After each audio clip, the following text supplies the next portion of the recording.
.226 is live across your airwaves.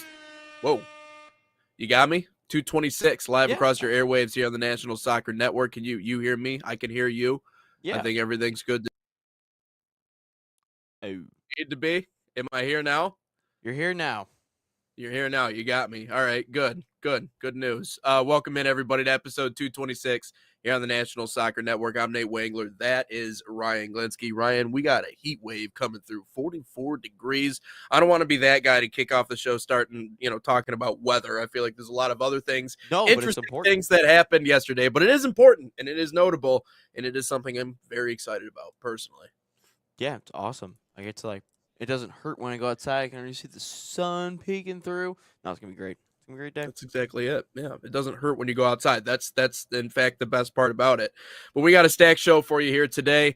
Get into hour number one, our soccer conversation. We got a lot of stuff to talk about there. Alex Freeman making his debut. Now 25 Americans have played in top flight leagues. Also ESPN's list of top 25 managerial spots across the sport of soccer. Where does the U.S. men's national team fall on that list in the top 25? Also, today may be the day that Man United fan actually finally cuts his hair. Ryan Glinsky, our very own Ryan Glinsky, made a video on that a little bit earlier. But Ryan, first, I wanted to open the show today by talking about this. Nothing in terms of brawls or brush-ups or fights or anything in the NBA would ever be complete if there wasn't one team involved in the tangle or in the tussle, and that is the Detroit Pistons. Damn straight. And to those who maybe Bad boys. to maybe that was awesome last night. That was it so was. sweet. And to What a great those who game. maybe don't understand the lore of Detroit basketball or just maybe don't understand the sport in general, I would go back and look up the bad boy Detroit Pistons. There's documentaries, there's YouTube videos, all that other stuff. We don't need to dive completely into that, but it does in a way kind of feel like it's back for Detroit. They're back to having that edge. They're back to having that attitude. Well, Isaiah had Stewart.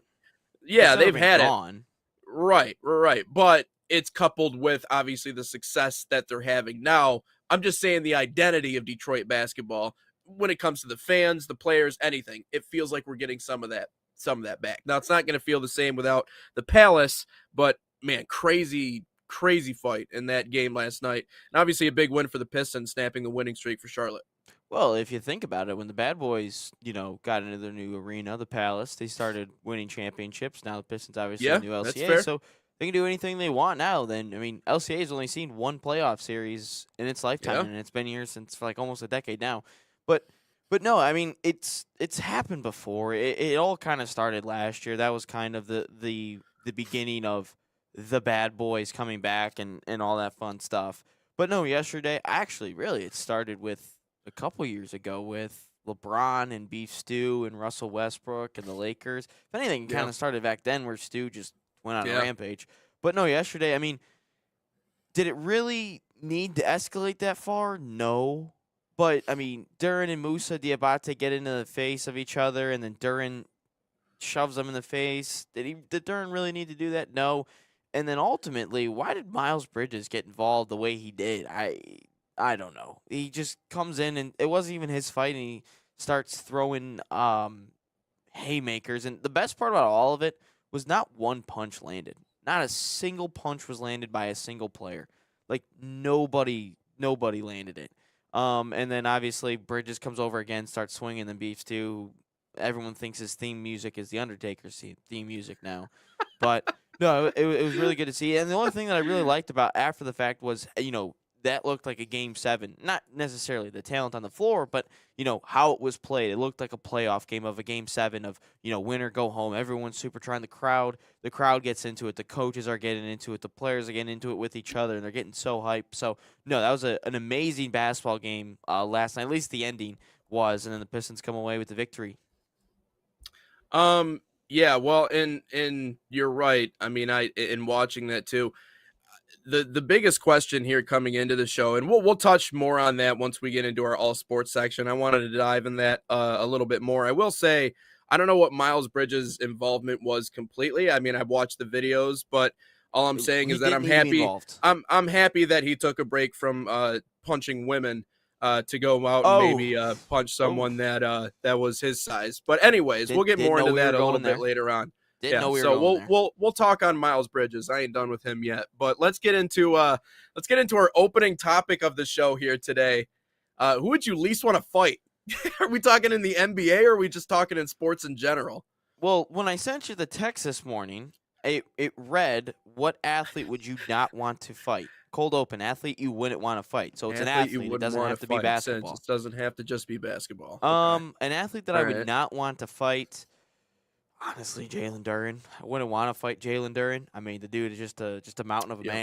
man. He seems like he's got, based off yesterday, he's got a couple moments where he can go absolutely crazy. I mean, the dude's like 6'10", 200 some odd pounds. No, I would not want to fight a Jalen Duren. But if there's another one, I mean, he's retired, or I don't think he still plays. Is Brian Cushing? That guy is just that guy is something else. I mean, he Yeah. said he would take on the team 1v11 in a play. He takes off his helmet and headbutts another player with a helmet on, which really isn't the smartest thing in the world to do. Yeah. I can think of 100 more things that you could be smarter at doing, and he didn't do that. But no, that guy's Yep. just a maniac. So I wouldn't want to fight Jalen Duren or Brian Cushing. Yeah. I'm gonna go with in this one. There's only one player in my mind that ever will. If there's, I've seen literally videos of players in the NBA when they get maybe fouled by this person or something else, or maybe they get like a blow by block. That they'll turn to like fight or argue or whatever it is, and they'll realize who the person is, and then they're like, "Oh, okay, never mind. Let me just move on with my day." And that's James Johnson. I believe he's on the Hawks right now. Oh no, he's on the Indiana Pacers. But he has an MMA background. He was 7-0 in MMA, and he had a 20-0 kickboxing record. Well, there was a Before, Hawks fight yesterday, by the way. yeah, I saw that there was fights across the NBA, but before he started his basketball career, so nicknamed Bloodsport. But yeah, 27-0 in the 27 bouts that he's had, whether that be in mixed martial arts or in kickboxing. So, yeah, no thanks. And I think everybody else in the NBA kind of agrees with that at Well, the same exact luckily, time. he only averages 0.7 points a game, so I don't think he sees the floor but- very often. Yeah, but if he's in there, I wouldn't want to mess with him. But moving into our first Well, topic then of the the 3 day, minutes- off the bench like Miles Bridges, yeah, you never know. You Beef never stew. know. Bridges was on the court. Oh, he was on the court. Okay, all right. But getting into our opening topic here today, Alex Freeman making his debut. Now 25 Americans have played in top flight leagues this year. I don't know if that number is necessarily a record. I'm assuming that it would be a record. But makes La Liga debut in Villarreal's win yesterday. The right back Alex Freeman made his debut for Villarreal, coming as a second half substitute in the Spanish La Liga's team win on Monday. He scored twice in each half to hammer the win home 4-1 in La Liga and hand the club its heaviest defeat of the season. He joined them from the MLS side, Orlando, in January, deal worth approximately, it was $4 million up front, potentially rising to over $7 million with performance-based add-ons. Obviously the son of former NFL wide receiver Antonio Freeman, MLS Defender of the Year honors last season, and is in the mix to be a part of the USA's World Cup squad later this summer. And you focused a ton on him in conversations about, I know we kind of earmarked what players are we looking at the most coming into the new year in terms of cementing their place in that 11. And Alex Freeman was one of your focuses. But what is your biggest takeaway from him making his debut the other night? Didn't even watch it, so couldn't even tell you. Doesn't matter. The whole conversation is not about Alex Freeman. Congrats for him. But no, I'm talking about 25 Americans in top flights. That's the focal point. Like, that's impressive. And if we look at it, here's a little quick breakdown based off the league. 3 in Serie A, 4 in Ligue 1, 3 in La Liga, 4 in the Prem, 7 in the Bundesliga, 3 in the Eredivisie, and 1 in the Croatia League. I don't even know the name of the Croatia League, so I just put Croatia League. But Mm. just looking at those numbers, that's impressive. And Hmm. we're looking at this, and if you were to tell an American a decade ago that you would have an American soccer fan that in a decade, 25 USA players were to be in European top flights, that's unbelievable. That is groundbreaking for the men's national team. That is 100% a record. Yeah. We talk about after 2018, the movement of players, going from the MLS to overseas. This is it. This is showing it right here. That's Yeah. an impressive feature right there. And this isn't just playing in the Danish league or the Norwegian league or the obviously the Croatian league right there. It's not one of the higher up ones. This is the top of the top. Serie A, La Liga, Ligue 1, EPL, Bundesliga. That's impressive. This isn't just they're playing overseas, but they're playing in the worst leagues that might be on par with the MLS. No, they are killing it and the top flight. For Alex Freeman, great move for him. Let's see what he does on a regular basis and see if he gets some starting minutes for sure. But right now, the discussion is how great is this for the growth of American soccer, the men's national team overall, and what is eventually going to be the domino effect of this? How many Americans are we going to eventually see continue to trickle over? And we're already seeing it with 17, 18-year-olds that are being bought from MLS sites. And this is just an impressive feature. And that's something that has to be highlighted, all across the country in terms of American soccer. And it brings back to mind the conversation that we had about the MLS versus the USL in terms of player development and where they're putting players and who is producing some of the top end players that are going over to places like this and having 25 players in the top flight.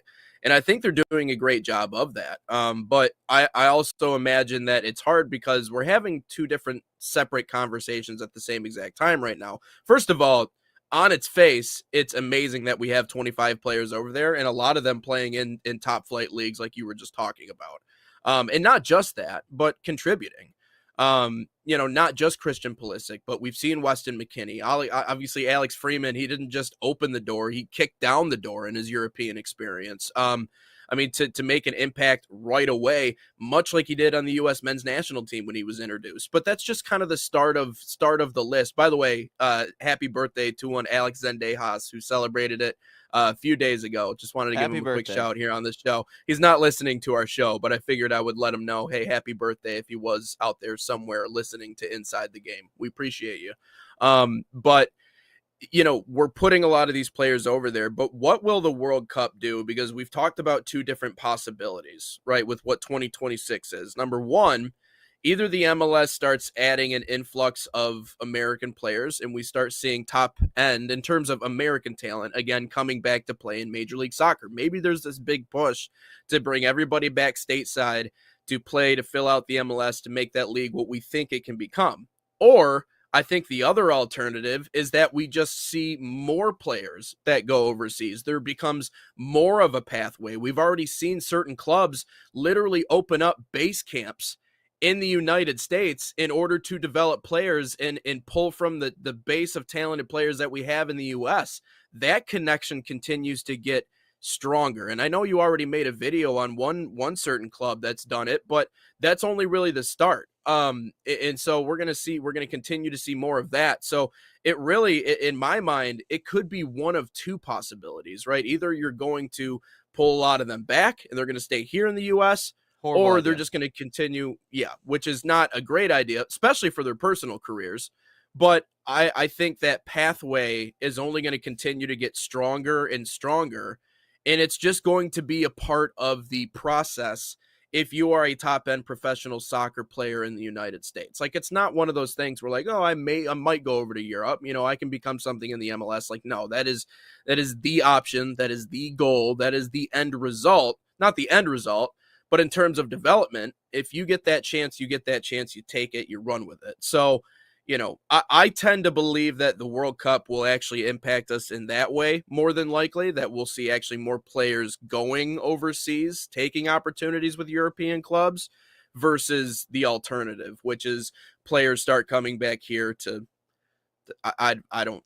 The I don't only know, to play issue in Major League Soccer. The only issue I see with all this is going to be some greedy billionaire American business owner that eventually was just going to buy an MLS club and then want to start buying all these American players to grow all the property that I could see possibly seeing. But I really hope that these Americans are just like, these American soccer players are like, nah, man, we want to try it over here first and then eventually we'll come back. Because we are doing the men's national team a disservice if we are trying to force some of these players and have some of these players come back to the MLS.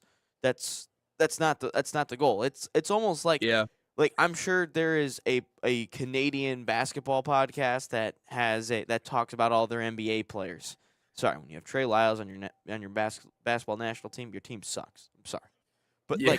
that's what they're talking about. And you think there's probably some Serbian basketball podcast that talks about Bogdanovic and Jokic and trying to get more Serbians over here and that are playing for the Illinois men's basketball team because they're all just people players from Serbia. So that's what it is. And every basketball nation wants their players playing, whether that's college basketball over here or NBA basketball over here. And us as Americans, look, we don't have the best soccer league. We know this. That's not any earth-shattering take. So what we need to do is to make sure that number that is 25 that you see, that gets up to like 35, 40, 50 every single year. We just continue to see it grow and grow and grow. Obviously, there's going to be some years where it's a down year just simply because, we might see a couple of transfers and maybe some of the players that we expected to break through don't break through. But these players need to be going overseas, getting that experience, and especially experience in big matches and playing against the big names over there too. Like eventually, if we want to, because if I look at the U.S. men's national team right now, if you want to beat the Spains of the world, the France of the world, the Brazils, the Colombias, the Argentinas, you've got to get these players in better situations and for bigger teams. We've graduated from beating the Mexicos. The Gold Cup actually means something. That doesn't mean anything anymore. Like if Pulisic never played in a Gold Cup again, I could care less. It does not matter to me. The Gold Cup doesn't move the needle for anybody anymore. The only thing that moves the needle for fans now is, can you win a Copa America and can you win or at least make some noise in a World Cup? That's the only thing that matters. And keeping these players in the MLS, yes, the MLS is growing as a league, and it is going to only get better and better. But if we just simply put all of our players in the MLS, we're not going to get better as a men's national team, and we're going to continue to get beat by Argentina 4-0. We're going to continue to get beat by France 3-0. No. Yeah. We need to get these guys overseas playing against them on a regular basis, and at the same time, when I remember Matt Turner in the last World Cup, he was trying to explain how Bukayo Saka played for England because he played with them in Arsenal. What he likes to do, what this move means. You're also going to be playing with some of these players that are on the world stage, and you're going to start to figure out some ins and outs and some tendencies that they like to do and what they like personally. Maybe you can get in their heads too because you know some personal things about them. That's its own thing. Shout out Zinedine Zidane. But no, that's what are some of the benefits, and them doing that in the MLS doesn't move the needle for anything anymore. So no, I hope there is not some greedy billionaire business owner that just wants to buy Minnesota United and is like, you know what? Let's bring Pulisic, McKennie, Gio Reyna, Chris Richards over here, and let's just create a super team, and everyone just comes in to watch us. No, keep them over there. Stay. Yeah, I think it's a fantasy. And the truth is that, they always say pressure builds diamonds. And I think the pressure of being in that environment and being in those places is something that you talk about developing that side of your game is so important, to be in a place where certain things are expected of you. And if you don't execute, there's going to be a price to pay. And talk about the expectations that are put on someone like Weston McKennie, again, to prove himself year in and year out, that he deserves a contract, that he deserves to stick around. You talk about the expectations that are placed on the shoulders of one Christian Pulisic, that sometimes he places on his own shoulders to be, and they should, to be completely honest. But to be an American in that environment, you have to produce, because if you don't produce, then what are you doing here? You're just taking up a spot. And so that is something, especially for young players. You talk about responding to that. That is just as important, I feel like, as everything else. It builds diamonds when the pressure is being applied the way that it is So we in have some of these places. Is there something going on? we have over Batman in our YouTube chat. He says there? Okay. Americans, you shitty people. Well, Batman, I hope you're protecting our well, his name is Bruce Wayne, so Batman, obviously. So Okay. I hope that you are protecting our nights and our streets during the night. But Americans are pretty nice people, I'd say, for the most part. Yeah, I didn't choose to be born here, there, Bruce Wayne. So If you're you from don't know Ohio, me. I'd steer So away from that. I'd steer away from the state of Ohio. They're all pretty much assholes down there. But outside yeah, of that, Florida too. it's a good thing. Florida, Southern Florida. Louisiana's kind of a scary place. It's practically its own country down there. So just if you're in the swampland, just watch yourself. I've had the Um, South. I think is pretty nice. I like the no, it is South. pretty nice. It is pretty nice, but it's like a deceiving nice. When they say bless your heart, they don't really mean it. Like that's a passive aggressive thing. Like they're like, Anyways, I've had only good experiences down south. I don't know about your experiences. but yeah, Bruce Wayne, you don't know me. You don't know me at all. You don't know Ryan either. So, anyways, moving on. Let's move on to our second segment here in a moment. But first, I wanted to tell you guys about FC Bayern Summer Soccer Camps. They are a proud sponsor of the National Soccer Network, fostering football excellence across North America. Open to boys and girls of all skill levels, FC Bayern camps deliver elite training inspired by FC Bayern Munich's world-class philosophy. Select your city and start a promising soccer path. And right now, save $30 on registration by using promo code Bayern NSN30. Again, that's Bayern NSN30, or scan the QR code on your screen. Learn more at fcbayernyouth.com.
The two terrible Americans back at it again here on episode 226. Nate Wangler alongside Ryan Glinsky, getting into our second topic here in hour number one. Just got done talking about 25 different Americans playing in top flight leagues this year. I guess that parlays itself into our next conversation. And I know that, we mentioned the U.S. men's national team in that conversation, how going over to Europe and continuing to get our young players over there to develop is going to impact our national team.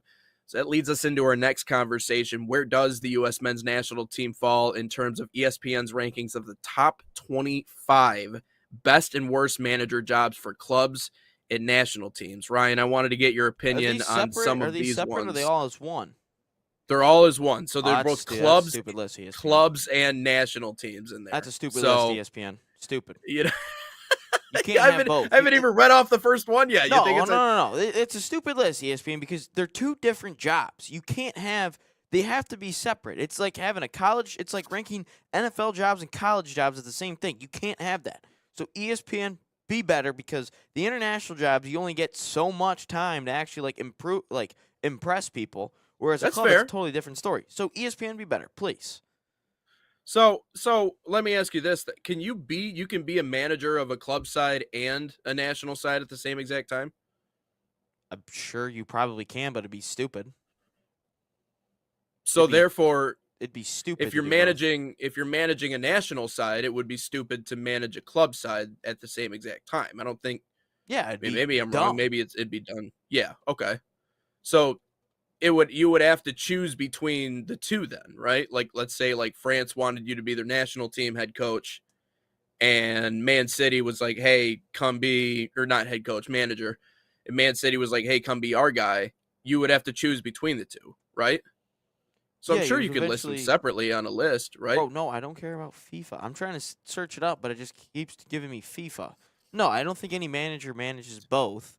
But no, you would choose both. It's what do you want?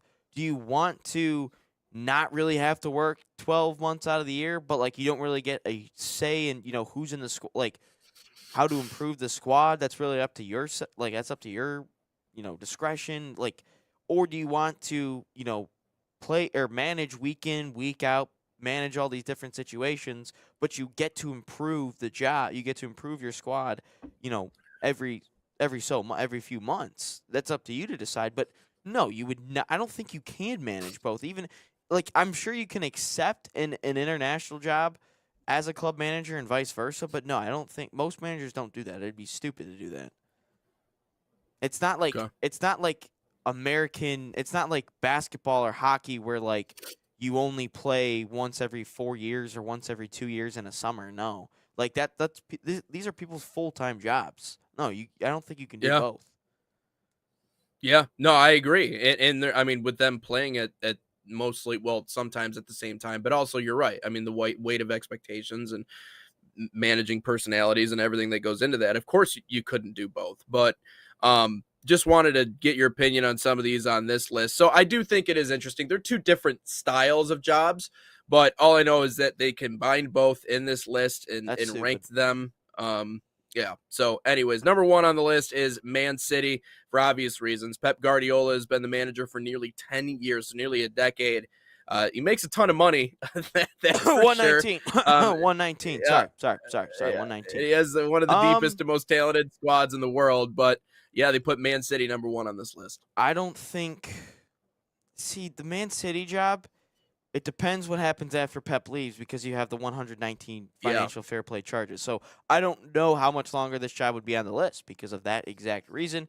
Right now, I wouldn't even say it's number one because of the financial fair play charges that are currently going on right now. You can't yeah, say the number one job in the world has 119 financial fair play charges that are currently ongoing, and there's an investigation on your club at the specific moment in time. You cannot say that's the number one job. ESPN already a horrible list. They're already 0 for 2. yeah. Well, so not only that will be hanging over your head, but obviously they won't have the courtesy of the amount of patience that I'm sure would be given in other places No. because of what Pep has already done with Man City. So it's they're great. But there are a lot of things that would hang over your head. And we all know the next guy would probably be the one to deal with that once that bubble actually bursts. Number two on the list. I think you'll appreciate this one. Arsenal is number two on the list. Um ESPN says it's a similar situation to the City job, minus the quandaries that come with getting paid by a sovereign nation. Much like City, though, the next Arsenal manager probably won't get the same patience and power as Arteta does. But how do you feel about Arsenal being number two on that list in terms of managerial spots? Well, if Stan was running things, I would say no. This is not a top 10 job. But with Josh Mhm. running things, I would say yes. I would say yes because of the patience that they've given Arteta in his tenure so far. I mean, this guy was close to getting relegated for a couple of months there and still kept his job somehow. But no, they've shown to invest in the squad. They've shown to invest in the academy, and you have a really good academy that produces a player in your squad rotation at least once a year. So you have that going on. You have good financial backing. It's a big club. You're playing in front of 60,000 plus every home game, and you're in everything. Yeah, I would honestly say the Arsenal job is probably better than the Man City job simply because you get the patience and you don't have the financial fair play charges looming over you. I mean, that's kind of a big thing. But no, I Yeah. think Arsenal's 100% a very very good job, but I think the patience, from Josh is a very very important thing. I'll just read off number 3, and then we can get into. I'll just quickly wrap up the top five, and then we can get into where the U.S. men's national team is. Also, Man United on this list as well, towards the top. But Atletico Madrid is actually number 3 on this list. Yeah, that's very It's funny. Arsenal-like. It's a lot of patience, Yeah, a lot of it, financial backing, a lot of patience. I mean, Simeone's been yeah. there for years. Like And you don't have the same weight of expectations as managing a place like Real Madrid. no, So, you get the money, you get the resources, but you don't get the expectations on top of it's it. like a it's like a Michigan in a way. Over like Real Madrid, if you picture that as Ohio State, Yeah. Atletico would be like Michigan. Like Hmm. there's a lot, there's expectation on you, like, but it's not as crazy as expectations of you have to win the Champions League and the Premier League or a national championship every single year. You kind of have to, Right. win a couple big games, be in the conversation, but as long as you're in the conversation and you're there, it's fine. And Simeone's been there forever. So he's won a Premier, or not a Premier League, a La Liga title at least once Hmm. when Luis Suarez was there. So yeah, no, I could see Atletico being number 3. I could see that. It's all about the patience, and that's why Arsenal and Atletico are so Yeah. high up. And I'd honestly put Atletico over Man City too because of the patience and the financial fair play. Man City should be Yeah. outside the top 10 at this point. But it is mentioned at the end that Apollo Global Capital, private equity firm with around 900 billion in assets, bought the club in November. So there's a sneaking suspicion that they could be the ones to really start taking over decision making for the club. And that could obviously go one of two ways. That could go really well, or that could go really south, depending. So that is something that could certainly change. Obviously, it's only been since November, so there's a lot to be decided there. Number 4 and number 5 are two national sides, France and England, the two most talented Oh national teams in the no, world. no! It's hard to see that changing England anytime shouldn't be in soon. this. This, according to No, ESPN. You don't believe England's in the top 5? no, because their fans are nut jobs, and even when you make a semifinal, they're pissed. No, Yeah. England should Well, not be a yeah. top 10 job. Like Southgate has only done good for them. He's gotten them to a Euros final. He's gotten them to semifinals Yeah. twice in the World Cup. Yet they hated him.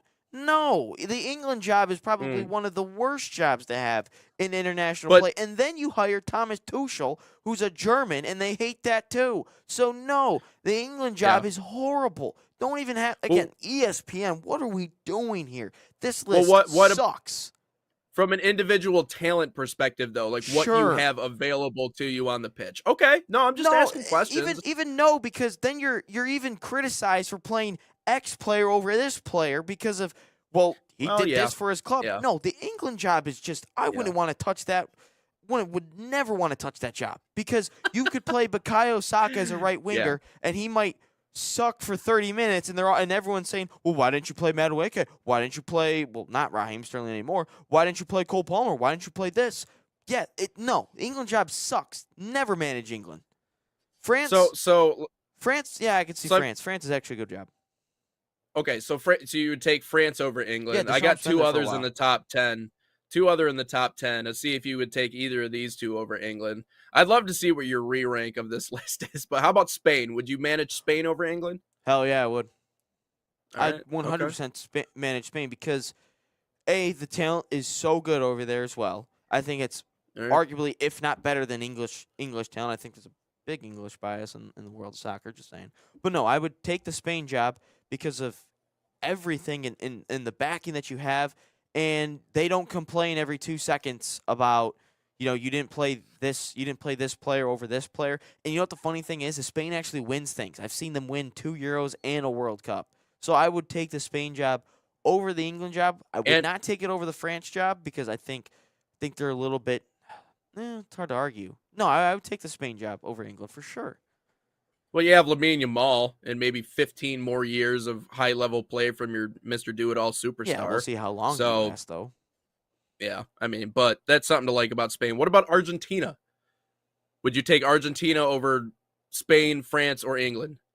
Is this right Without now? Messi, let's take Messi. Let's take Messi out of the equation. Oh no, if Messi's out of the equation, no, because a So lot right of now, that if they had team, Messi, you would go that way. if there's Messi still there, if I'm managing one more World Cup and Messi's still there, yes. But once he retires, no, because that whole team is mesmerized by Messi. Like that whole starting 11 and subs are like we have to follow Messi. They're not even following the manager. I forgot even who the manager's name. I know what he looks like. But no, I wouldn't. I don't think, and especially their nut jobs over there too. But no, I wouldn't, because the Argentina Football Association was like a mess like 6 years Yeah. ago after 2018. So no, I would not want to take the Argentina job. I would rank France and Spain over. I would take Argentina over England. Like, England is the least soccer job I'd want, especially international wise. But no, I would take the Argentina job. But with Messi, Okay. it has to. But once Messi leaves, you got to restructure everything and find out what your identity is, because that whole identity of Yep. that team right now is Messi. That's the whole identity. Yeah, and like how steep is the drop off after that? Anyways, getting into the rest of the list, Portugal is number 11. They got Germany and Bayern Munich tied at 12th. Brazil, and then Barcelona wraps up the top 15 in that list. What's the Italy, top 10? We just skipped over like the rest of the top 10. Read the top 10. all right, so we got Atletico Madrid at 3. Obviously, it said France and England at 4 and 5. Paris Saint Germain, Paris that how Saint you Germain, pronounce it? PSG. Germain, PSG. Real Madrid, Liverpool is at 8, and then obviously Spain and Argentina at 9 and 10. So the PSG job, I would take that job as long as I had no superstars on the team. Like, the moment you put superstars on that team, everything goes to shit. But once you get rid of them, Yeah. everything goes well. And you're playing in Ligue 1, so there's no real competition in France. But if you lose it, you're fired. That pretty much. But like, your only competition is truly Yeah. in the Champions League if you're PSG. Yeah, there's some expectation, but it's like Clemson in the ACC when they were good with Dabo Sweeney. Like, yeah, you're Yeah. most likely going to win it, but if you lose it, you're kind of, you're almost fired and everyone gets mad at you. But at the same time, Mhm. there's not a ton of competition and your play is so much better than everyone else's. I could see the Yeah. PSG one. The Real Madrid job I would not touch. It's the same as the England job. I would never touch that.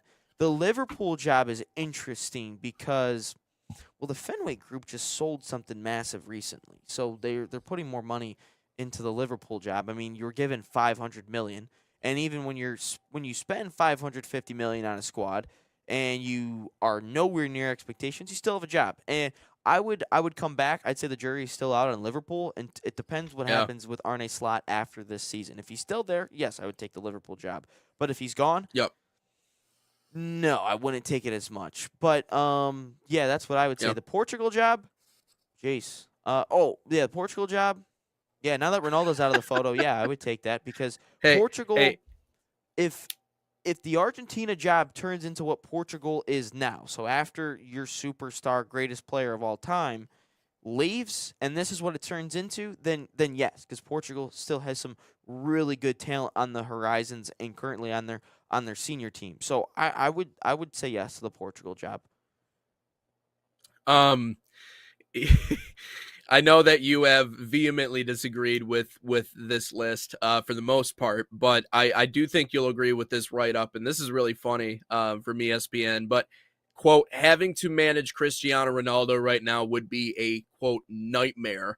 Yeah. You basically have to find a way to convince one of the most famous and powerful athletes to ever live that he needs to come off the bench and he can't play 90 minutes every game. And if you don't do that, which you won't, and they even mentioned that in here, you have to find a way to build your team around a mostly immobile 41-year-old striker who still takes bad shots and does obviously zero defending. That's accurate. So that's accurate. So I think that's probably why Portugal found themselves outside of the top 10. It's still Portugal. You're not, I mean, you have quite a bit of talented players, but Ronaldo still thinks he's Ronaldo from a decade ago. Yeah, I know obviously he's got not. a massive ego. But for the Germany Bayern Munich job, it's essentially the same thing, but the Germany job is harder because Bayern, you basically run the Bundesliga, good academy system. You can buy everybody in the Bundesliga that's, good, outside of Florian Wirtz, who went to Liverpool. But I would take the Bayern job over the Germany job simply because you win everything in Germany without even, taking a sweat. So,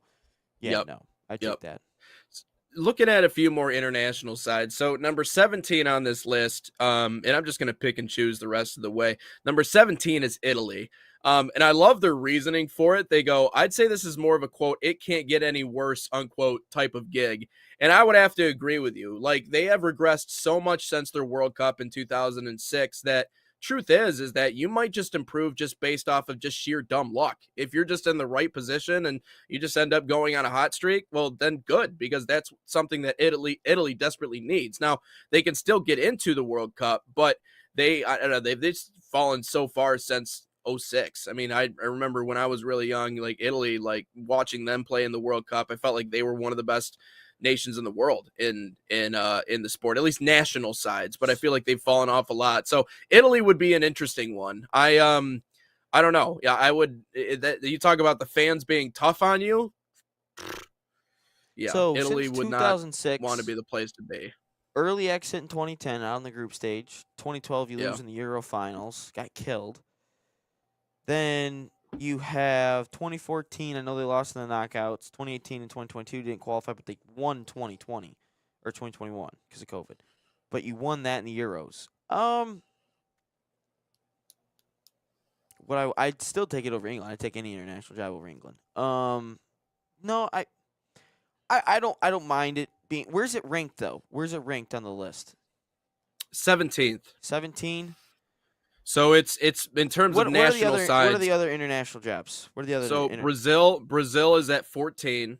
Okay. Germany is at 12, and then obviously Portugal 11, Argentina 10, Spain 9, France and England are all. Is there anyone after Italy? The United States. Okay. The United States at 19. And we'll talk about that here in a moment. And then Mexico at number 25. Yeah, I wouldn't touch the Mexico job either. Yeah, me neither. Italy. I think you're right. I think if anything, you're going to improve. Like whatever you do, you're most likely going to be an improvement to the team, or in the national team. Like there's still good Italian talent all over the place. But I mean, it's more of you got to restructure that thing from a national standpoint of. You got to restructure all of Italian football, soccer, whatever it is. You want to restructure all of that. So, no, it's definitely still tempting. It's still tempting. Yeah. Actually, so while we're at it, let's take a break. Let's come back. I want to wrap up this conversation on the other side of our commercial break because obviously we got to talk about the U.S. job and what, in a lot of ways, can sometimes make it an unattractive job, with it being number 19 on the list, and then maybe a little bit about Mexico. But we'll touch on that on the other end of this break here on Inside the Game. Experience the thrill of the game like never before with NSN's Game Rewind. Dive into full match commentaries enhanced with cutting-edge dynamic graphics, Letting you relive the highs and lows of your favorite matches in astonishing detail. whether it's a championship win or a legendary play. NSN Game Rewind bridges the past and future with a broadcast experience designed to captivate. Call 586-304-4405 And start watching today.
And we're back in. Final topic here on hour one of Inside the Game here on the National Soccer Network. I'm Nate Wangler. That is Ryan Glinsky. Give us a follow online wherever you find your social media, National Soccer Network.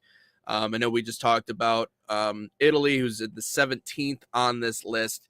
But the United States, Ryan, to answer your question, I know you were asking a little bit earlier, U.S. is 19th on the list. And it says, a lot of American fans, obviously we think that this is a great job in some ways, but not a great job in other ways. I think in it bad really ways? starts with the multiple different schools of thought. Can be something that's really hard, especially if you're not from the United States and you don't understand the unique struggles that come with the American soccer experience versus the rest of the world. Those are a few things just to start off with. But one of the biggest issues is just the lack of meaningful games that the U.S. plays in throughout the course of the year. You can look at, there's a handful of tournaments, a few different tournaments in which you're presented with knockout games, but rarely inside of CONCACAF are you going to be pushed or tested or expected to play beyond good form in order to win games, because you really only have to deal with the likes of, again, Panama, Mexico, and Canada, maybe. And so to think that someone like Mauricio Pochettino will literally only have a handful of meaningful knockout style, high leverage games going into the World Cup is troubling, because there's other European sides that this is not the case. You're going up against any international so many job, like heavy I said, hitters. the small Right. window But happens everywhere. right, it is a very small window, right? But he took over obviously after Copa America in 2024, but missed one major continental tournament of the cycle. But as a nations team coach, you barely get to train. The soccer you have to play is more rudimentary, and you're limited by the arbitrary borders and citizenship laws. But you get to pick your players, and you're the guy at the federation, obviously. But not only that, you're dealing with obviously a lack of talent compared to some of the top end sides in the world. But the expectation is obviously, if you're in the U.S., that you're going to win. Either that or dealing with the weight of the expectations that you're not going to win, that you're not going to get out of the group, and everything else like that. There's a lot of pressure, but it feels disjointed, and it feel like it would be hard to really kind of get all that moving in the same direction. To be honest, there aren't really expectations as long as you don't embarrass the nation in front of the whole world in this World Cup. That's basically all that the U.S. job is don't embarrass us. And that's exactly what Berhalter did twice. Embarrassed the nation 2 times in the biggest stages that he was in. That's what he did. Shout out Gio Reyna, and then shout out Tim Weah for punching a guy. That's basically what it is. But if you look at the foundational aspects of USA soccer, yeah, that's you're going to run into that. And the only issue is there's so many different sports that everyone wants to play. And soccer is not one of them that many people want to play. But is it an attractive job? I would say from a foreigner, the amount you're no. making. From a foreigner, no. It's Yeah. not an attractive job. Could be. It's the way that you see it. But is it even a top 25 job in the world? Again, this is where the whole club international thing makes zero sense. Because I need to see more international jobs ranked up against this. This is why this list sucks. Yeah. It's hard because I need to see more data out there. I would still say it's an attractive job because there ain't any expectations on you. Like, your expectations is to not create distractions. That's ultimately what your expectations are. You bring up the point, or they bring up the point of, you don't play many meaningful games. Well, there ain't in international play. There aren't many meaningful moments because everyone is doing Euro qualifiers or World Cup qualifiers. That's basically what it comes down to. You play in the Nations League. I really don't care if you win or lose that. The Gold Cup, don't really care if you win or lose that. The only thing that matters is Copa America and the World Cup. So I would still I would say it's a top 25 international job because of you still have all these resources. And I'm sure there's some things annoying. And you mentioned the citizenship thing. I don't understand how that's an issue because we have dual nationals. We've had consistent dual nationals all the time. Anthony Robinson, Jermaine Jones, Timothy, John Brooks, Timothy Chandler. Like, we've had dual nationals forever, and that Malik Tillman, and that's never been an issue. So that's just a dumb point. And we haven't really even needed to go any further with dual nationals because the Americans are doing well. The only dual nationals we lose is because we don't play them, and they play for Mexico instead. But no, I think it's a top. I would say it's a top. I would still make it a top 15 international job, but in the whole world, it's not a top 25. This is why And no, it's why this list is dumb. Yeah, I would tend to agree with a lot of your points. I guess I can get into the last 5. AC Milan is at 20. A lot mob of runs connected that, no. jobs in this list. The mob runs Number it, no. 21 is the Netherlands. You're asking why is it behind the U.S. men's national team job? I guess you're way more likely to win the World Cup with Netherlands because they have way better players than the United States does. So I I'd feel like say it the would Netherlands be higher job on is the over list. the U.S. job. That makes no sense. Yeah. And the academies in the Netherlands are so insane. You think of Ajax, you think of PSV, unbelievable. No, the Netherlands job is better Truth than the US is, job. but you're not going to get paid nearly as much as you are for the U.S. job, and so I guess that's what Sure. they weighed into this something You're going to like get paid this. more than all these jobs if you're a Yeah, U.S. well, manager. that's speaking from the manager's perspective. Like, what's my best choice? Well, I mean, you're dealing with the nonsense that comes with American soccer, but you're also making a little bit more money at the same exact time. Manchester United is number 22 on the list. Impossible expectations. Yes, absolutely. We've talked about that on this show. What's behind Front it? office chaos. Chelsea is 23. 24? Borussia Dortmund. Oh, no, the Dortmund job's above Man United. 100%. Man United so? and Chelsea are its own category where you spend loads of money and then nothing works out, and then we just I talked about this, the cycle of insanity. It applies to Chelsea too. And then the fans get on you. So Yeah. I would say the Chelsea job is better than the Man United job because their manager turnover is even worse. Their explanation is no longer a club with a clear identity or devotion to player development. The only real is there an honorable remaining mention? peak Is there honorable mentions? No. I mean, the end of the list is Mexico. That is number 25. Yeah, I still wouldn't even touch that job either. Yeah, that would be a tough one to. Dortmund's a better job than both of them.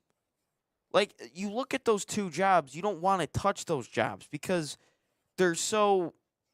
No, because you spend so much money and then you drop a couple of games. Like, Yeah. Maresca was literally second in the league and he had a bad 2 weeks and he gets fired.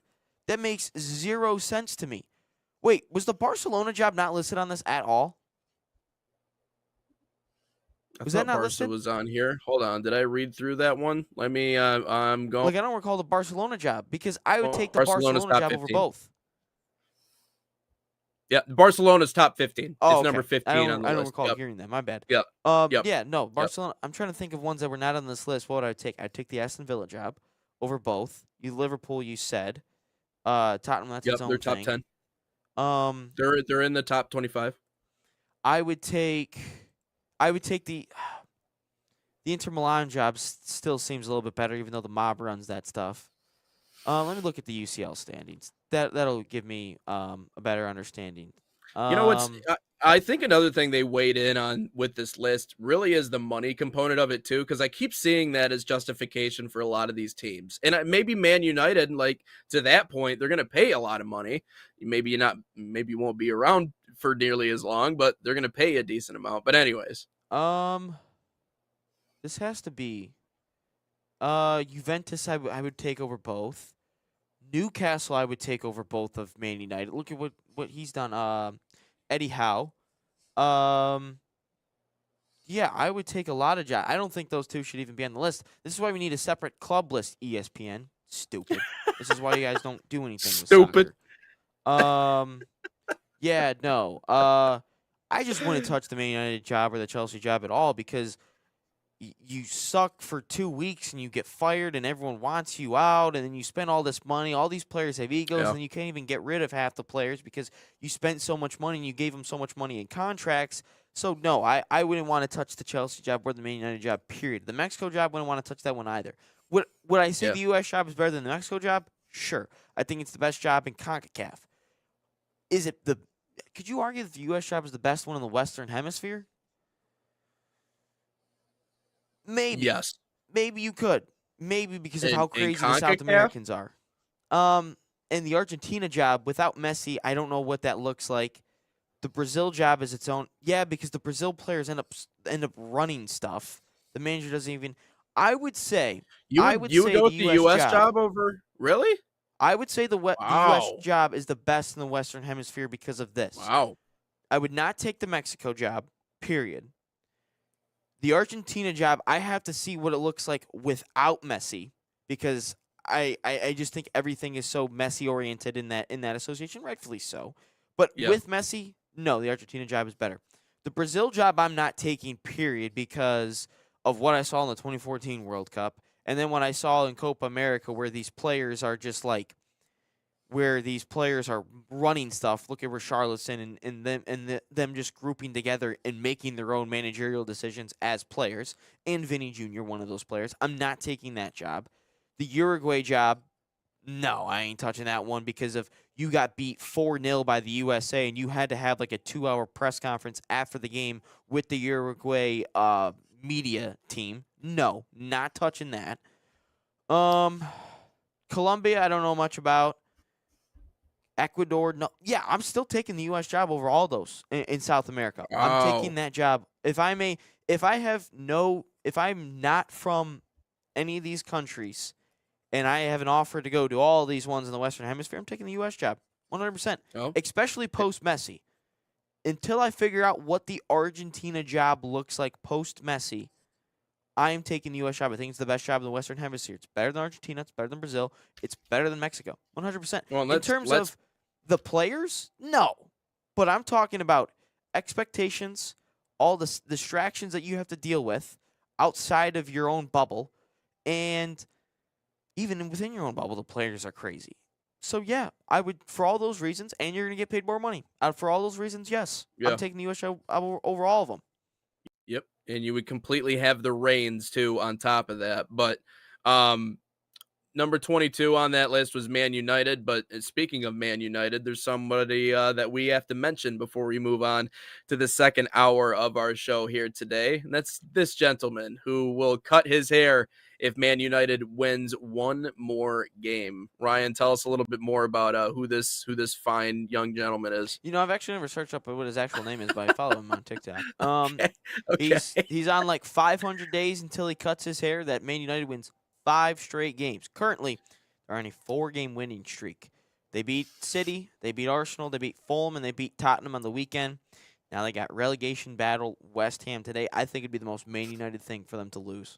I really do. I think it would be awesome, too. And he would have to deal with having to cut his hair for like he probably will go another season without cutting his hair. But, I mean, give this guy some dedication and some props. I mean, 500 days without cutting your hair.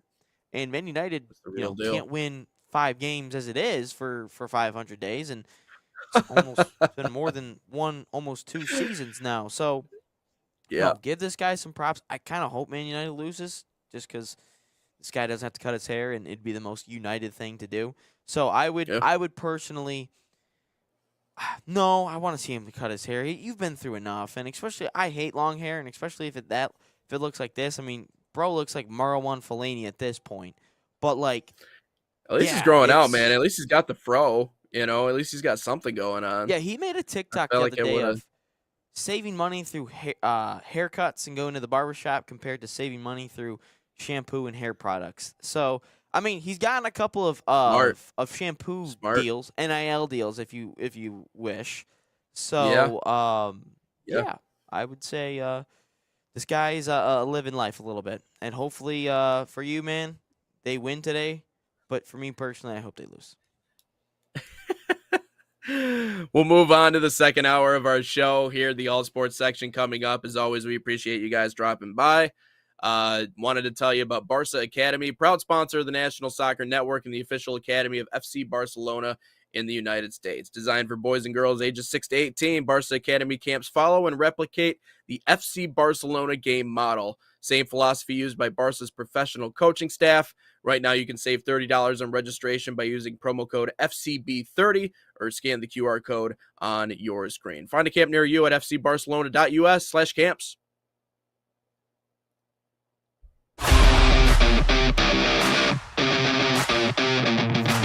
In Barca camp, I see my son grown on and off of the field.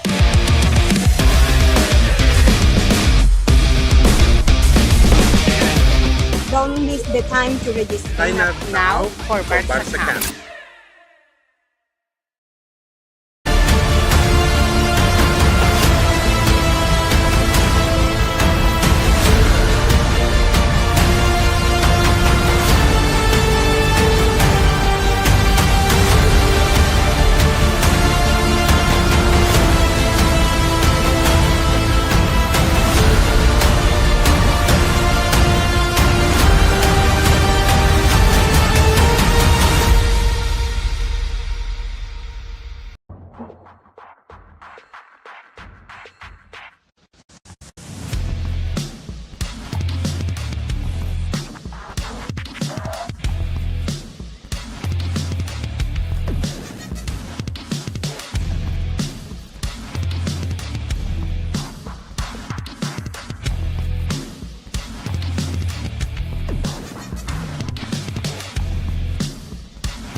Back live here on Inside the Game, episode 226. Here, Nate Wangler alongside Ryan Glinsky. Ryan diving into our all sports section here on the show today, chatting a little bit first about the Pistons versus the Hornets last night. Good win for the Pistons, getting that dub over the Hornets, snapping their winning streak. But obviously the main storyline, everything that happened with the fight and everything else around that. First of all, Isaiah Stewart, has in so many ways kind of indulged on the experience in Detroit. Well, did you hear what he said yesterday? Yeah, I did. You know, why would he come to the city if he wasn't going to do what he did? If he wasn't going to jump up and join? And I agree. And the image of him, you know, pointing to Detroit on his chest in Houston and doing the different things that he's done and physically mixing it up and kind of being that enforcer type, the way that we talked about, kind of like with Draymond Green the other day. That's another huge pillar of a team that not only who I think has found their identity again, which it's been so long since I could actually say that about the Pistons, but they found their identity again. They found a rhythm, and I can say confidently that Detroit basketball is back because not because of they fought the Hornets, but because they have that type of edge to them. And I think JB Bickerstaff has done an unbelievable job of building that within this team. And you never want to see that happen, right? You never want to see, but I do think, if anything, I think it's a sign that happened and they didn't crumble. They were able to finish it off. They were able to win. They went there and they got done what they needed to get done. I'll get into the Miles Bridges component of this conversation later on, but I love the identity of this team and how it continues to form throughout the course of this year. I actually took a little different approach of it. Obviously, I don't mind, you know, the scuffles backing up for each other. I ultimately thought that didn't even need to happen with Bridges and Beef Stew being involved in it, and you know, Durant didn't have to put his hand on Diabate's face. That's something that didn't have to happen.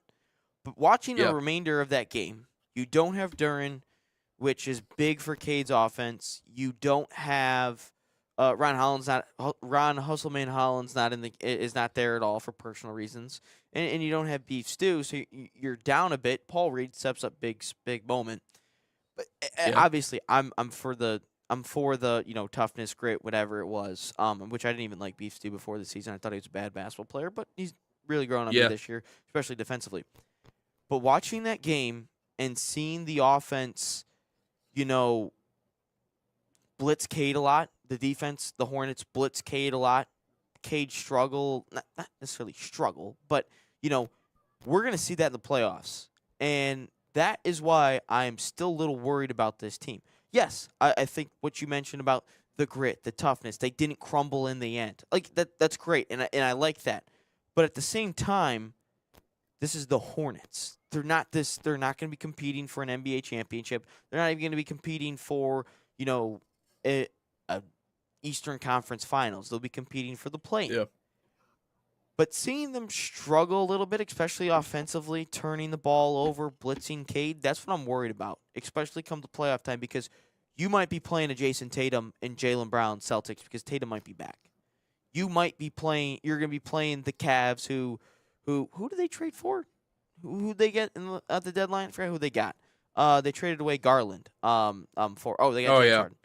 Which, again, he ultimately kind of sucks in the playoffs, but he's a really good scorer, and he's going to put up buckets. Yeah. But I'm looking at this, and you're going to play the Knicks again. Yes, they absolutely put BTA on the Knicks all the time. But, again, playoffs and in the Garden, you know, everything gets a little amped up a little bit. But I would say that is what worried me about last night. Is that's my first reaction is, okay, how are they going to respond to this? They didn't crumble, but what does the offense look like, especially with Cade? And that's the blueprint. Blitz, Cade. So we're going to have to rely on Asar a lot more. You're going to have to rely on a lot of pick and rolls with Durant, and that's why at the deadline you needed to go grab an MPJ, another scorer. You needed to, and they didn't do that. They didn't address that because they wanted to not disrupt the locker room. Yeah, but at the same time, does a locker room truly win you a championship when your best scorer is just one person in Cade? Everyone else needs Cade to do everything. LeVert can't score on his own. Robinson can't score on his own. Tobias can to an extent. Durant can't. Asar can't. Yeah. So that's what worries me a lot about this Pistons team. You don't ever have to question this team's heart. You don't have to question this team's grit. You don't have to question this team's defense or hustle. You don't. And that's one piece of the puzzle. But the other piece of the puzzle comes on the offensive side of the ball. What are you going to be able to do? How are you going to be able to hang points on some really good teams? And that's just one thing that worries me, and especially with, I think, Tatum coming back for the playoffs. How does that look if we have to run into the Celtics? Yeah, I don't think, I mean, the truth is, I don't think Tatum's going to be back to full health. I mean, I don't think he's going to be, but the fact that he's back, in a rehab assignment, and it's February. Yeah, so, scary prospect there, but no, I agree. I mean, a lot of what this team looks like, despite obviously the difference of where they are in the standings, very much looks like the team they had a year ago. I just think they're one more year further along. They're a little bit deeper. They have more experience. But no, speaking on just what happened yesterday in that tangle up, and I do agree with some of the concerns that you're talking about, because it is a team that, individually speaking, I don't know if it's not the most talented roster in the NBA. They just work well together. I think in some ways it kind of reminds me of Oklahoma City in the way that they kind of looked. I mean, they were, SGA is a star, but outside of that, So was is just Jalen a perfectly. Williams. So was Jalen Williams. You're right, but that's just a perfectly crafted roster in the way that it was constructed. Now, obviously, they've spent an ungodly amount of money, so they're kind of, pigeonholing themselves in a way, but, how terrible, they have the best roster in basketball, like, whatever. But speaking on the fight that happened yesterday,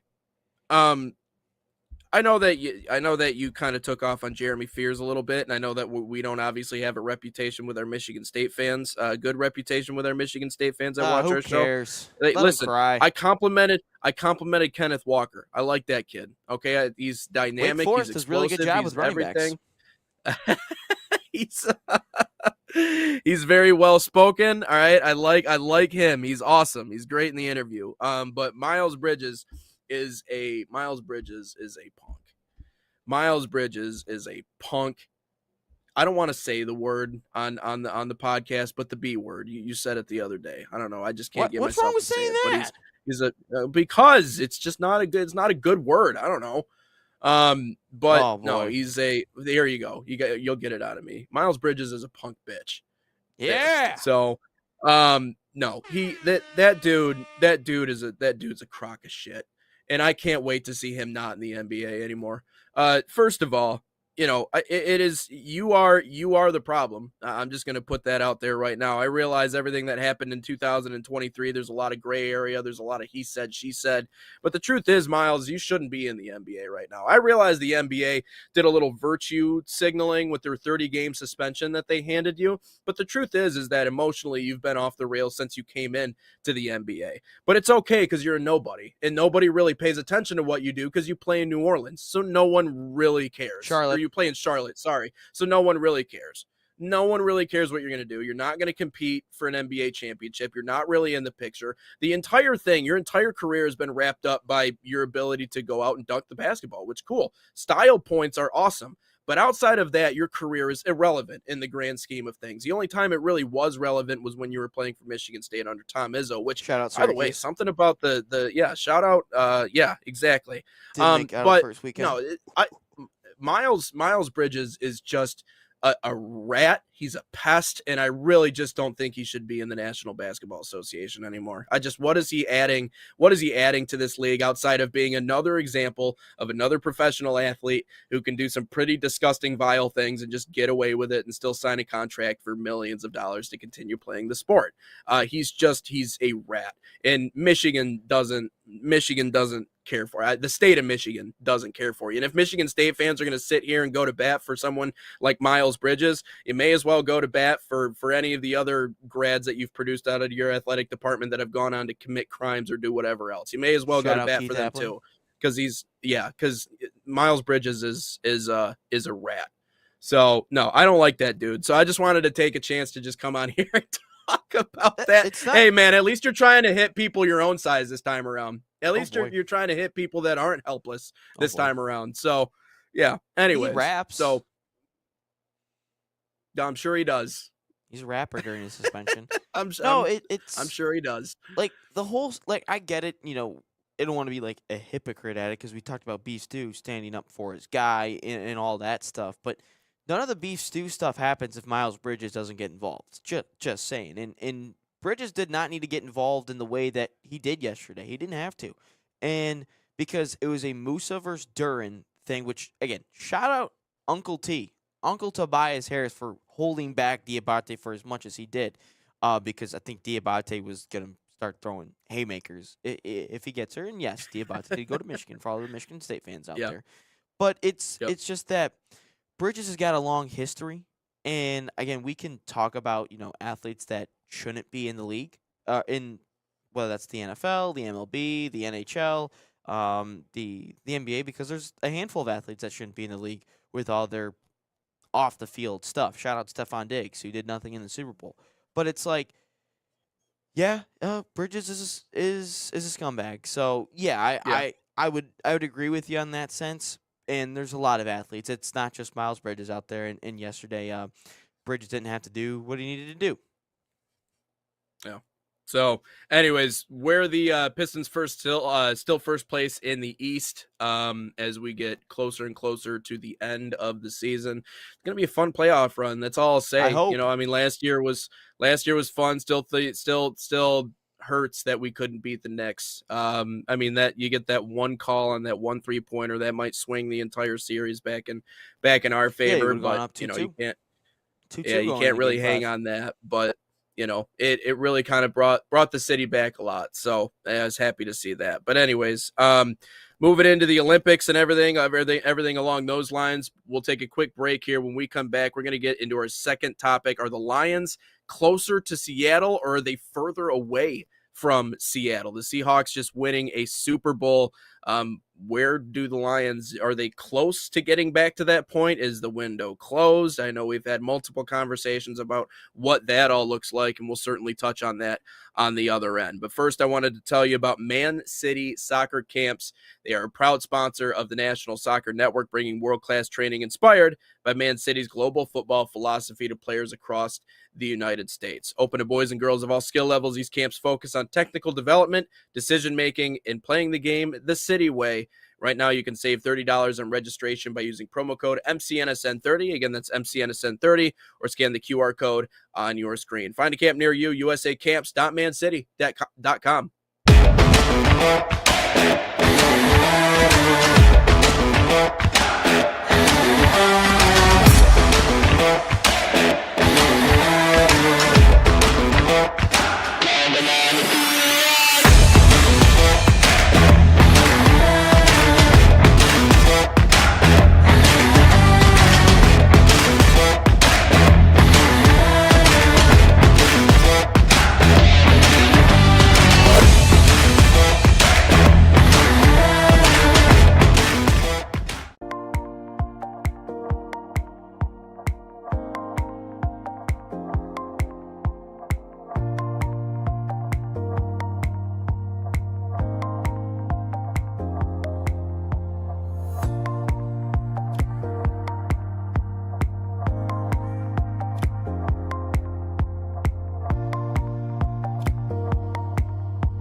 Welcome back into Inside the Game here on episode 226. Nate Wangler alongside Ryan Glinsky.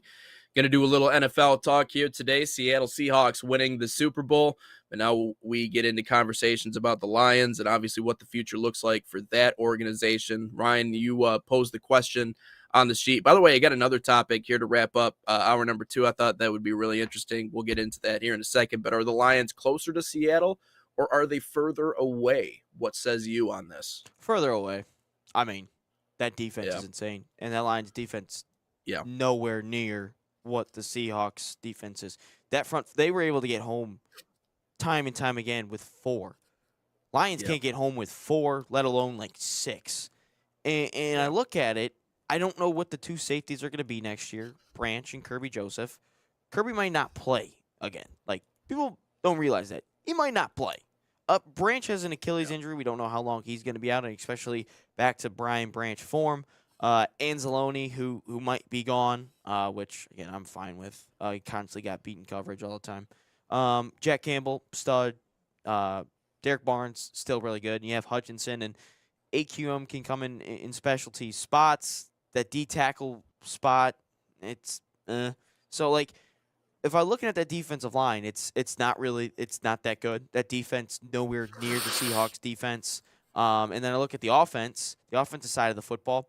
That's the blueprint for Jared Goff. That is the blueprint of how you can win with Jared Goff. Sam Darnold next year is not going to light it up. Like, everyone kind of talks about, Sam Darnold now of like is how good of a quarterback he is. Well, he's really not that good. I mean, you have Jackson Smith and Jigba on one side. You have Cooper Kupp on the other.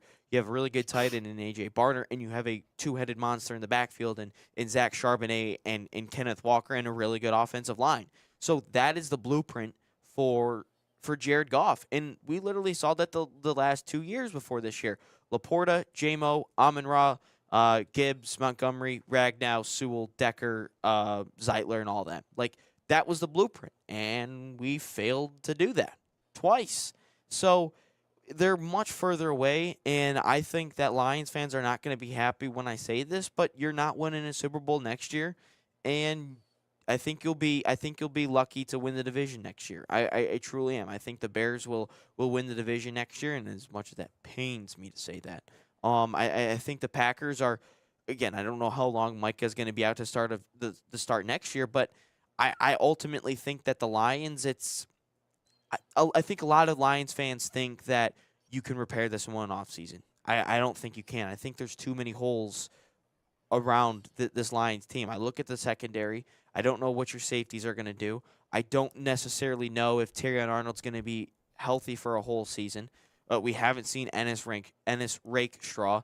DJ Reed, I don't know how, he was kind of trash all year. I think you might have to rebuild the linebackers a little bit, but I think you have that's your best position on the defense. And you got to rebuild that D-line. You got to rebuild the offensive line.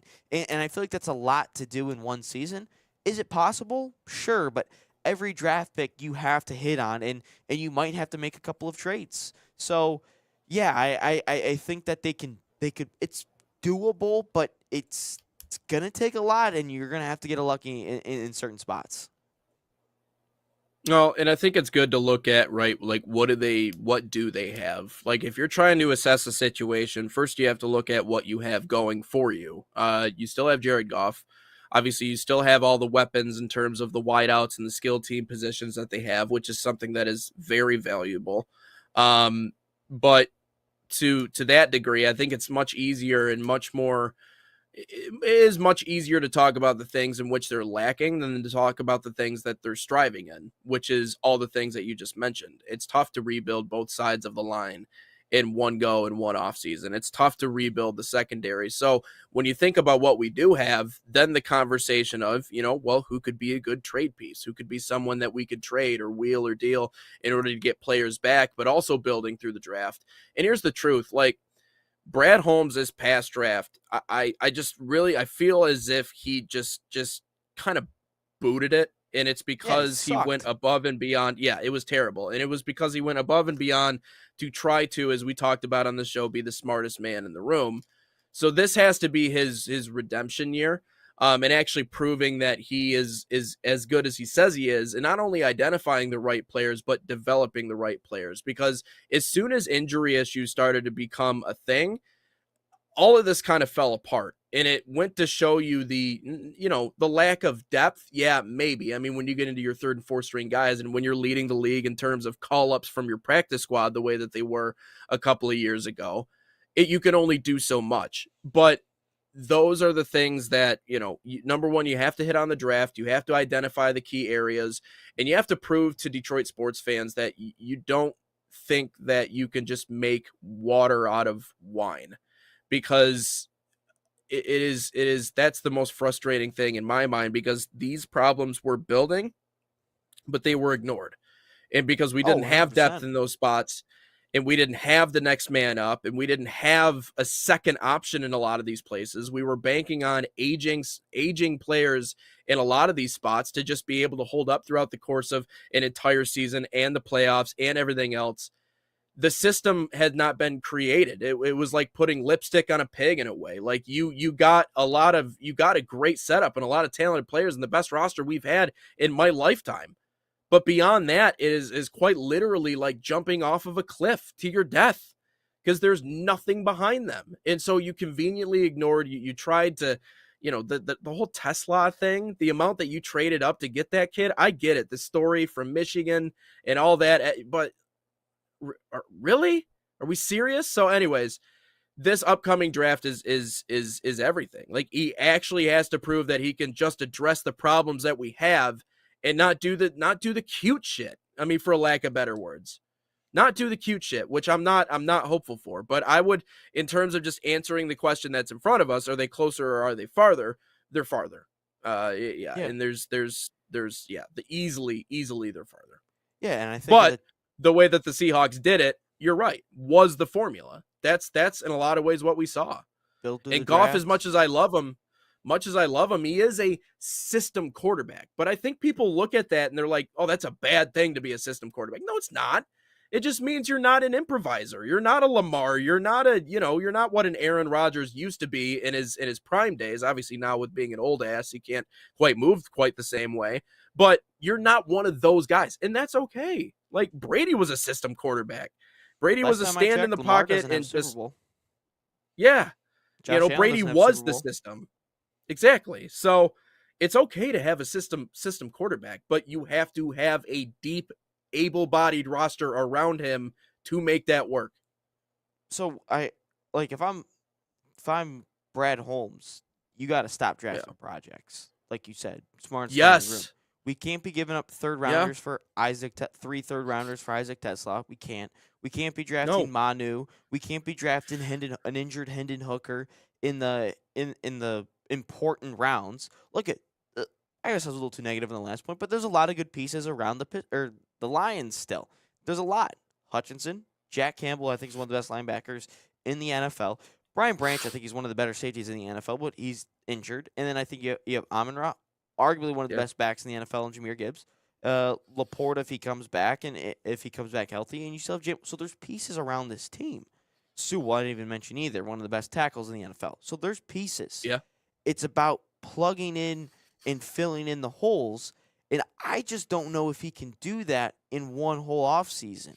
And your first round pick is going to be so important, because that's got to be a day one starter. Your second rounder has to be a day one starter, and we got to hope finally that Taylor Decker is going to hopefully retire. We haven't seen anything yet. I know they said that they're going to cut him regardless, so he's pretty much off the Lions, which is a big plus because you save, I think, $14 million in cap, which hopefully could go into a Linderbaum. Hopefully, because then you could move Glasgow to guard. Maybe Glasgow retires, so you still have Mahogany and Ratledge on the side of Linderbaum.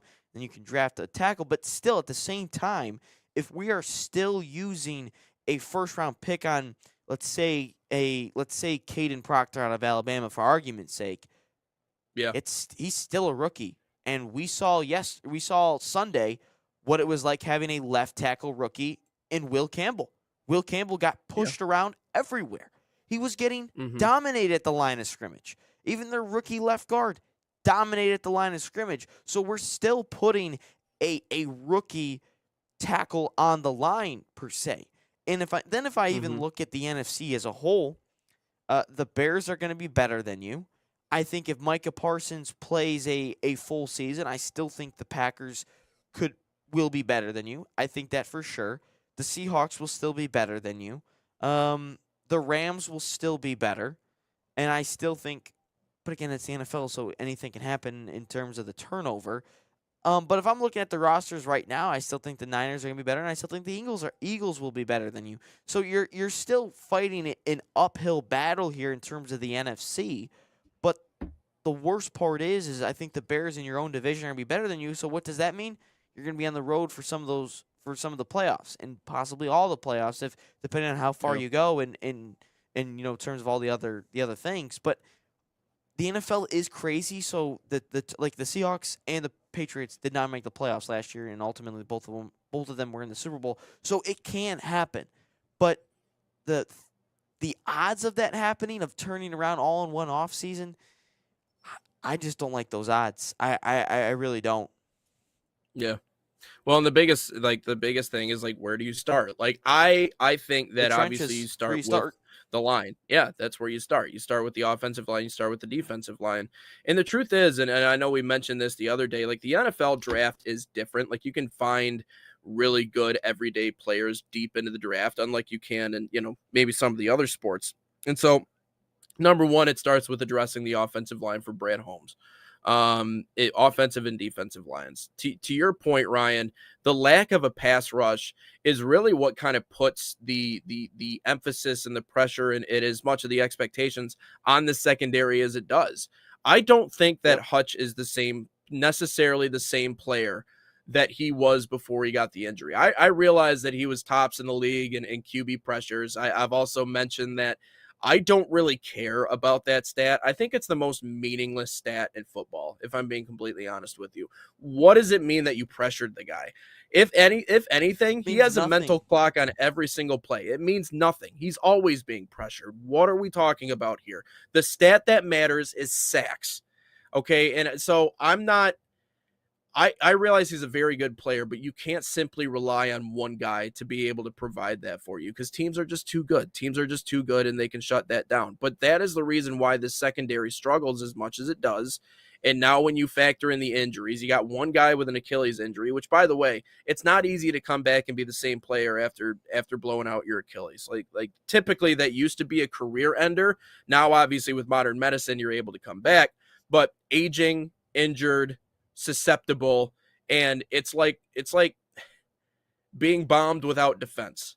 Like that's exactly what the vibe of the secondary felt like, because we could not get home. Now, maybe it was some of our blitz packages, maybe it was some of the looks that we were giving, but you need someone else to help out. And I know that you addressed that part specifically, but on the offensive side of the football with Seattle, I still think we have many similar components to what Seattle just used to win a Super Bowl. I think we still have a dynamic rusher, actually a couple of them, in David Montgomery and Jahmyr Gibbs. Obviously, Jahmyr, the far more in the way of dynamic, but we still have a great backfield.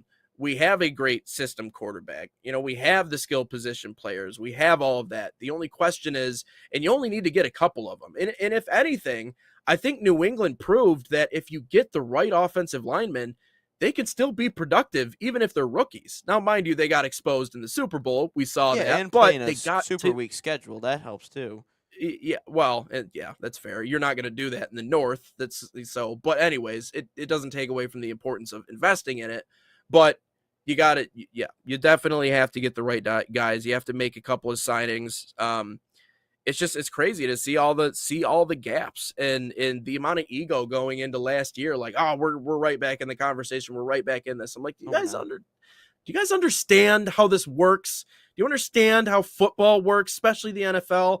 Like, it is rare. There are a handful of teams in NFL history that have routinely gotten back to Super Bowls or close to Super Bowls. Like, there are a few in my lifetime, but we've never even been to one. And yet we're talking like, oh, it's still, the North is still ours. No, it's not. No, it's not. Both the coordinators left. We didn't draft well. We thought our shit didn't smell, for lack of better terms, and we're not. And it fell the hell apart. Yeah, and then we messed now up everyone with wants our coordinators. Yeah.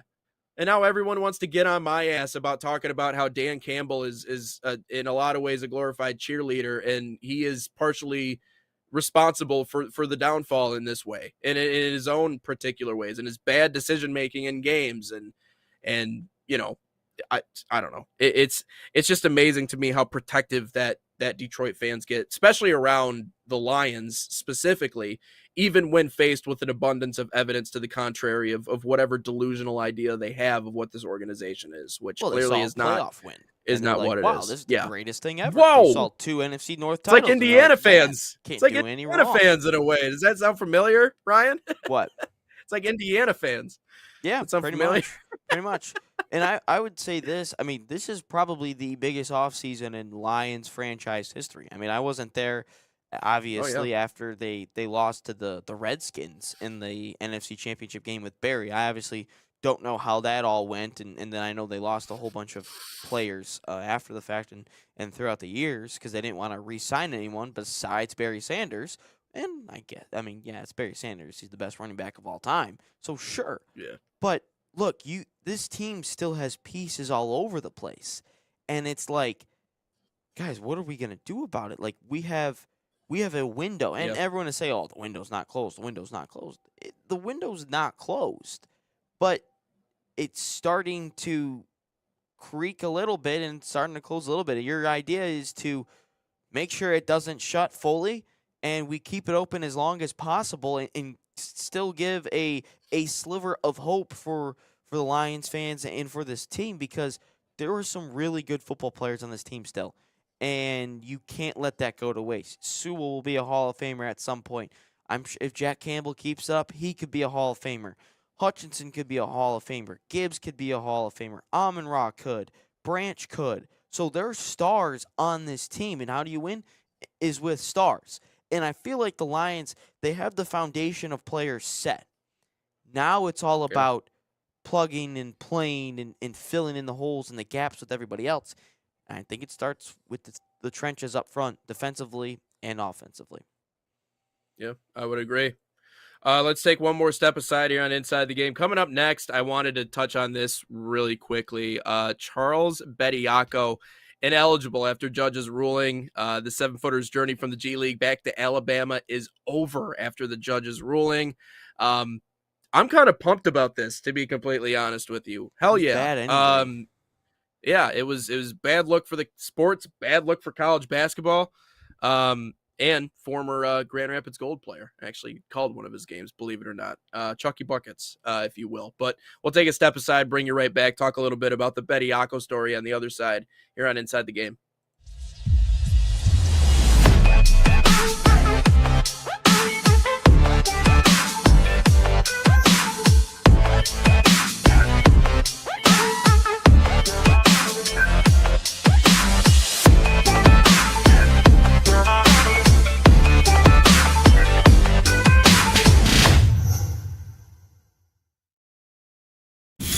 Experience the thrill of the game like never before with NSN's Game Rewind. Dive into full match commentaries enhanced with cutting-edge dynamic graphics. Letting you relive the highs and lows of your favorite matches in astonishing detail. Whether it's a championship win or a legendary play, NSN Game Rewind bridges the past and future with a broadcast experience designed to captivate. call 586-304-4405 And start watching today.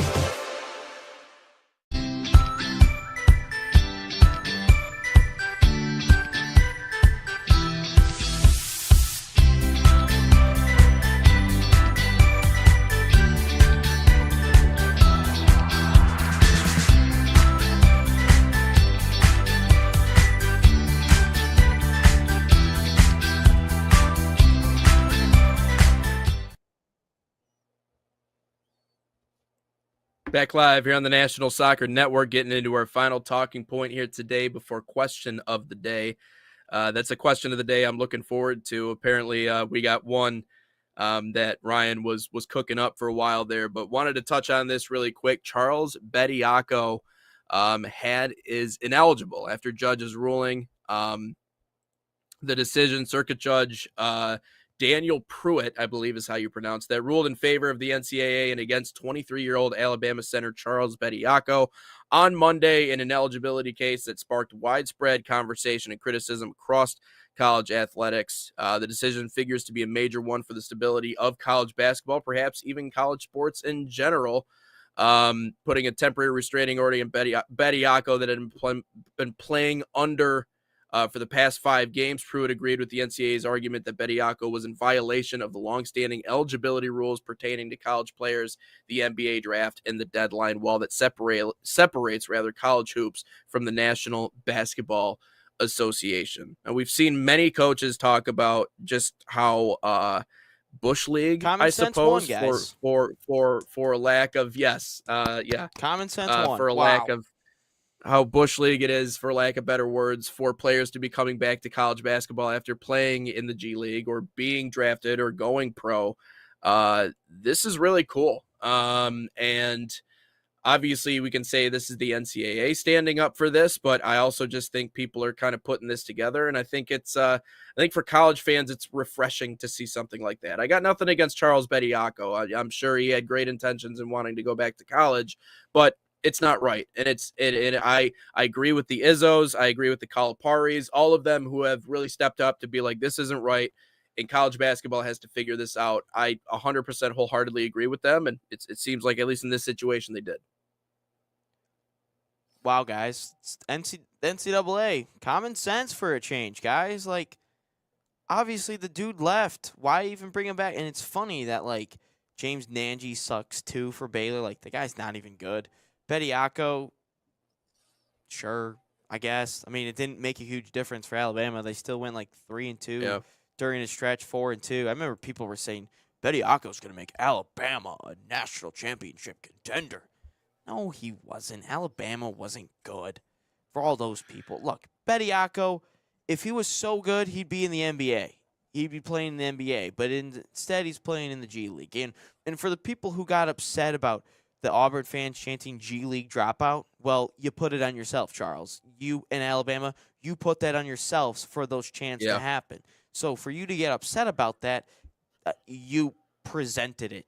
It's like someone is asking to get made fun of. It's like someone says this crazy horror story about how they pissed their pants in public, and it's like, well, how am I not going to make fun of you for that? Like, you can't just put that out there and expect to not get made fun of and then get mad that you get made fun of for that. That's not how life works, man. That's not how it works. And for Bediako, 10 points a game, 4 rebounds. I mean, if he's a G League player, he should be scoring 20 points a night.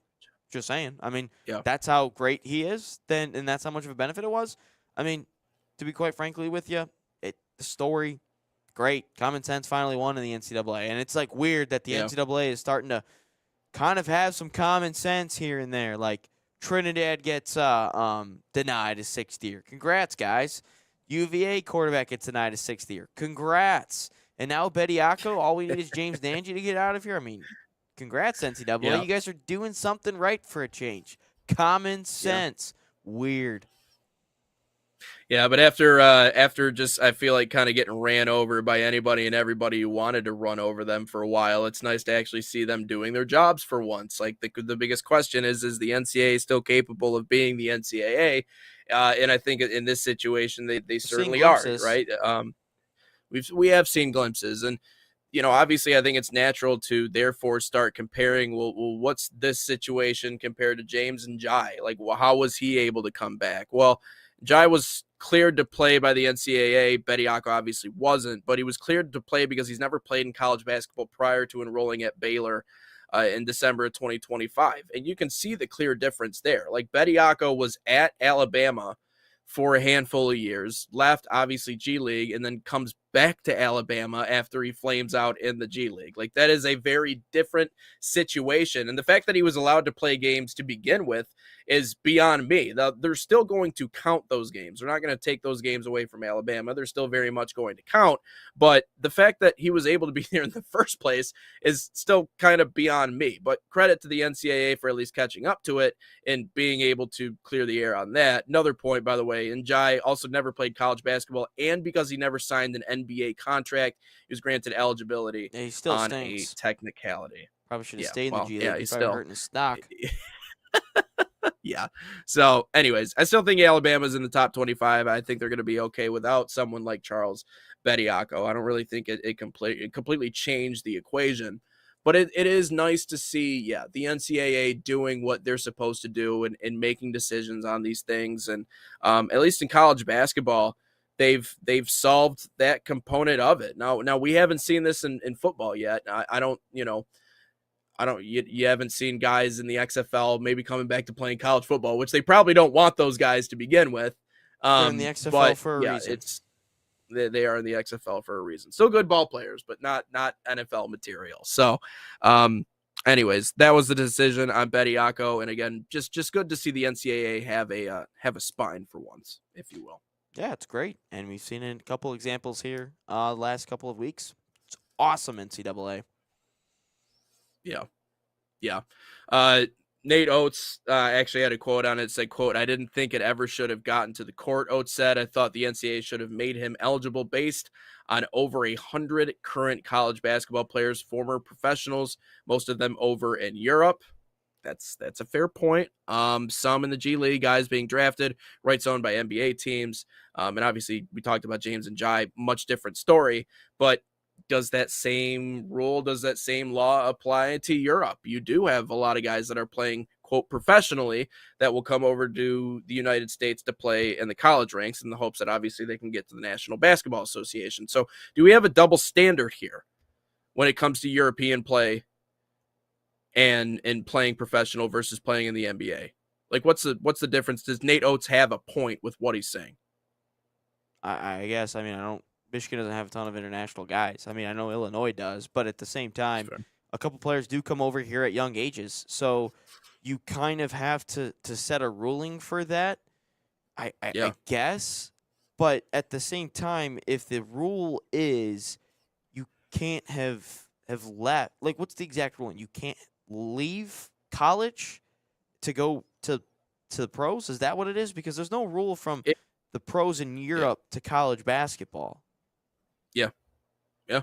So then there's no ruling on it. I mean, it's about signing an NBA contract. If you have a contract, and I'm assuming that includes two-way contracts. Yeah, well, a two-way contract is an NBA contract because you are technically on an NBA roster then. No, there's not a double standard because there's no ruling against it. And international players didn't start coming over here consistently until a couple of years ago, so there's no ruling on that either.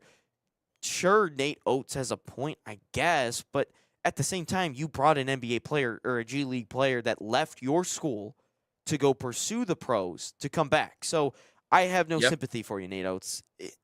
Sure, I guess, but dude, you broke the rules clearly.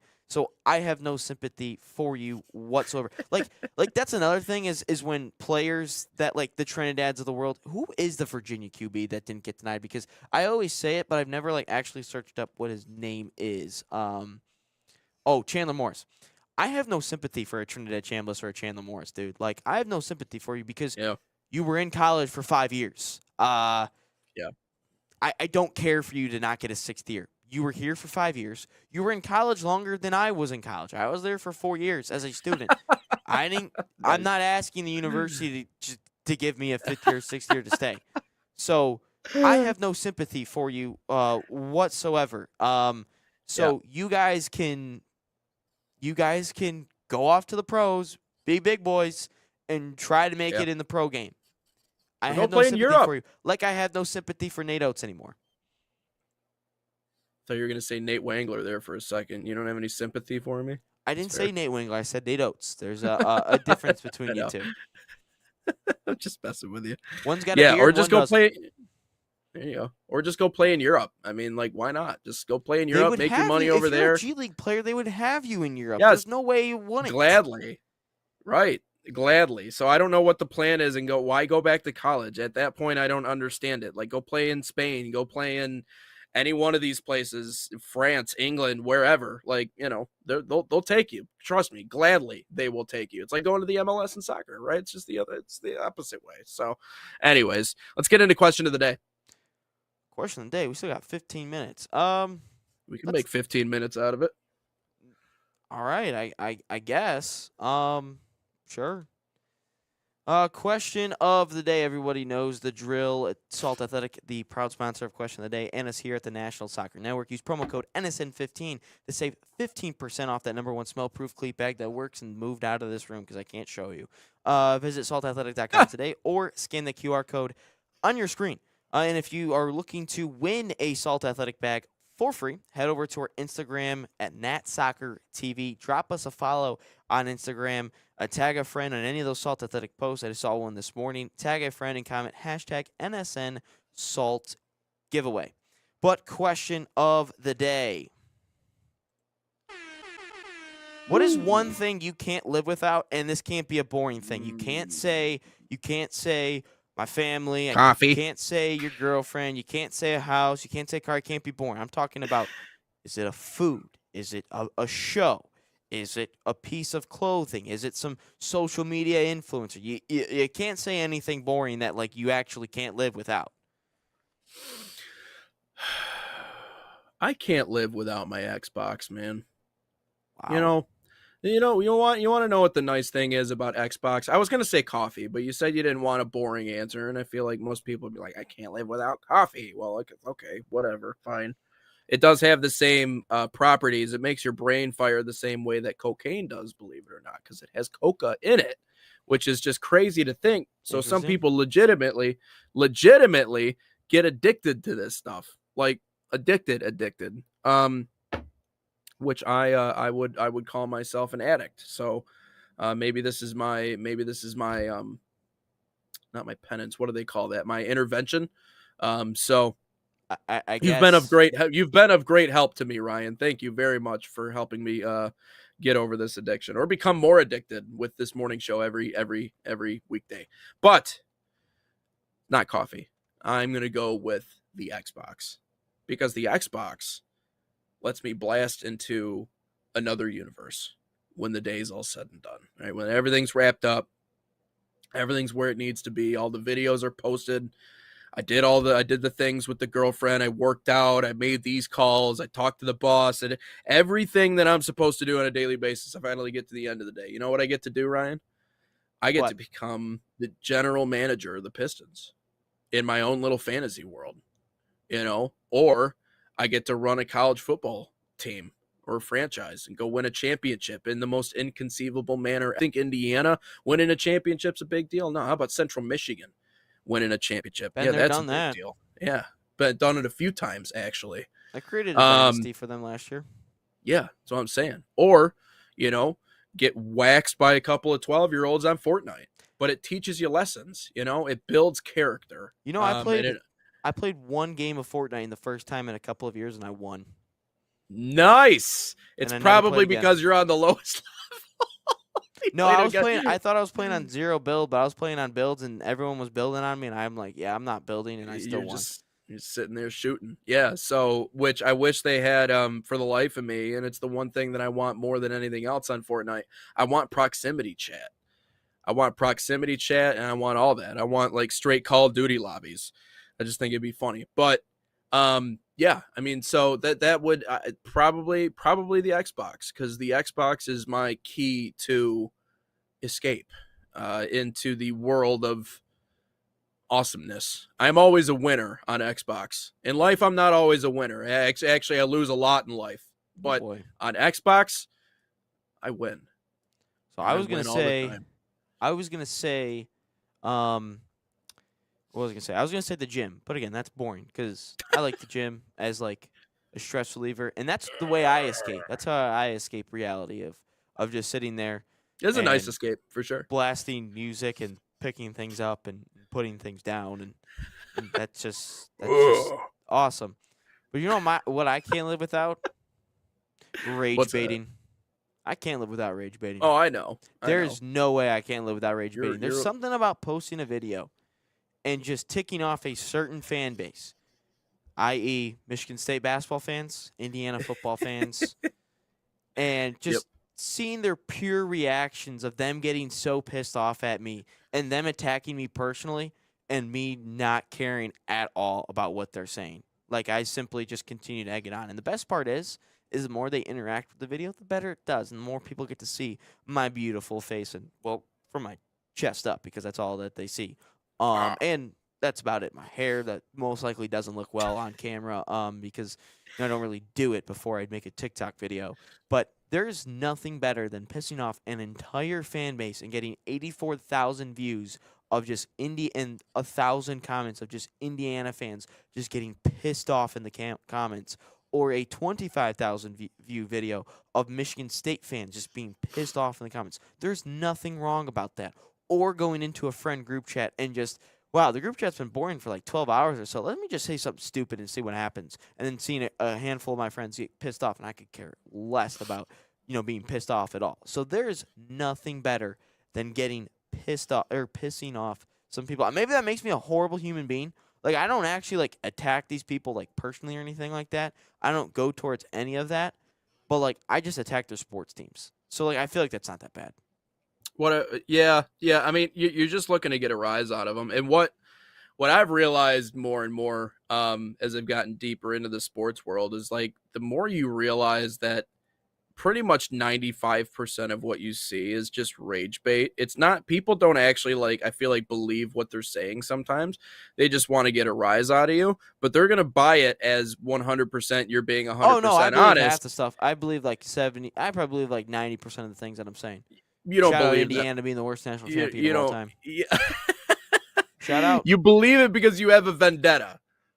No, I think believe you were it because trying. it's true. There's going to be like one first round pick on that entire team, and there's going to be like there's going to be like one day 2 pick. But I remember the day where you said that Mexico and the U.S. is the best international rivalry. I said 95% of the things that I believe. I didn't say 100% of the things that I believe. There's definitely a 5-10% mixed in there somewhere. But no, I mean it's the ultimate strategy, and it's why some of the biggest names I feel like in the sports world, even if they don't necessarily believe with what they're saying, which I truly, when I look at like Stephen A. Smith or anybody who's on that level in terms of sports media, sometimes I don't think they truly genuinely believe everything they're saying. Not I just all think of it. I think they have an angle, and they know that angle works so long as they deliver it in a way that actually like captures the imagination and gets people to listen to them. Like, it's just one thing to be like, here's what I think. It's another thing to like slowly craft and build your point, and then eventually build to this crescendo where you're screaming for Stephen A. Smith. Like that's all teach. That's taught. That's all learned. Did you see a comment or something? No, I was scrolling through Twitter, and according to Fabrizio Romano, Weston McKennie is in current negotiations over a new contract with Juventus. Wow. Okay. So instead of back they're to- not going to re-sign him, they will, or at least they're going to give it a shot. We're going to see what happens. But yeah, no. Back to Rage Bait, I love it. I think it's awesome because like a lot of people don't understand that it is just to get a rise out of people, and they continue to get pissed off. Yeah. I also have a list of the most valuable European franchises. I'm sure we could touch on that tomorrow. No shock. Number 1 will be Real Madrid. Number 2 will be Manchester United. No, actually, believe it or not. Oh, maybe. Oh yeah, actually, no, you're right. But there's also a list for the MLS that was released too. Okay, so, shocker. Inter Miami leads. So tomorrow, I will guess the list. I will guess it. Guess the list. So give me. So there's top 10, right? There's 10 of them. Well, yeah. There's that list, or there's the MLS list we can go with as well. We can do we'll do them separate. And if there's a top 10, I will guess out of the 10 and see how many I get right or wrong. Will truly test my ball knowledge. Fair enough, but no, rage baiting is it's a part of the experience. So you can't believe everything that you see in terms of sports media on its face. You got to be willing to dig and claw in a little bit and figure out a few things. But no, I is definitely one thing I can't live without. You said it was something around. Was that a JT idea in terms of the question that we were going to use? No, it wasn't his question. It was just something that so he ordered DoorDash yesterday, Wingstop, and the story. He didn't get ranch. So, and he's like, "Hey, could you drive down the street for ranch?" I'm like, do you absolutely need it? And he's like, I can't eat it without it. I'm like, they're just glorified chicken nuggets. I've eaten chicken nuggets without. I've eaten chicken nuggets without them, without sauce. And he's like, I have to have it. Like, I have to. So I figured, I'm like, what's something that you can live without that isn't family or water or like something that you actually need to live? Like, what's something that you can't live without that a lot of people would be like, interesting. Like you saying an Xbox is rather interesting, and me saying rage baiting is rather interesting. Even though if I'm being honest, I think my answer, if I was being not boring, would have been the gym. I think that would have been mine. No, music too. I think music. Well, I don't think anybody can live without music. Be honest with you, we didn't have music, we'd be in trouble. Yeah, and like and I know that's just like not the. See, we're trying not to be like with Huda Beta tomorrow. We're trying to do things that aren't said and trying to do things differently. And people were like, that's interesting. I need white bread. Huh? I hate wheat bread. I need white bread. I need soft bread. Stop giving me this hard bread. I can't live without. I don't even eat white bread. Like, I have a Hawaiian roll, but that's like about it. I mean, I guess that counts. That's still in the ballpark right there. But like, I'm just saying. I can't tell you the last time I've seen like a loaf of bread, a loaf of white bread, and I was like, that's better than wheat. I guess I have to like try that because I don't eat Italian bread. White. Italian white's pretty good. You got to give that a try. But anyways, I tried that. So that's I don't know. The Xbox, much like sports, much like everything else, is just it's all an escape sometimes. So I like that it's something that I can escape into, and I feel like it pushes my brain at least a little bit sometimes. It just gets frustrating when you play against these 12-year-olds. But that'll wrap up our show here today on Inside the Game, episode 226. As always, we appreciate you guys stopping by. Make sure you give us a follow wherever you find us in social media, National Soccer Network, also Sports Nation TV. We're going to continue to post our all sports content to that platform. Another show coming up tomorrow at 9. Again, we're weekdays 9 to 11 a.m. You know where to find us. We're continuing to contact also coaches, so we're going to see if we can get a few more people on for conversations here in the coming weeks. But for now, we appreciate you guys, as always, dropping by. And until we talk to you for 227, that's Ryan Glinsky. I'm Nate Wangler. We'll see you tomorrow here on Inside the Game.